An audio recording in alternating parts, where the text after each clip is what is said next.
napapahamak lang sa mga pinaggagawa natin eh.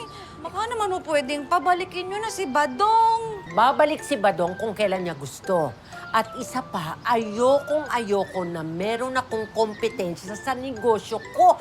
Kailang papakit sa anak ko. Lumipas sa bagong taon, Pasko, wala ka pa rin. Gi, gustong-gusto ko sana talaga. Eh, kaya lang di pa ako regular dun sa trabaho ko eh. Ang sabi ko, lalayas na ako. Eh di umalis ka kung yan ang gusto mo. Max! Lumayas ka ngayon dito sa Bukang Liwayway. Bakit po? Eh, dati na po akong nagtitinda rito. Meron po ba akong ginawang masama? Marami. Delikado ang buhay ng mga taga Bukang Liwayway dahil sa'yo at sa kalabaw mo. Kaya kailangang umalis ka na dito.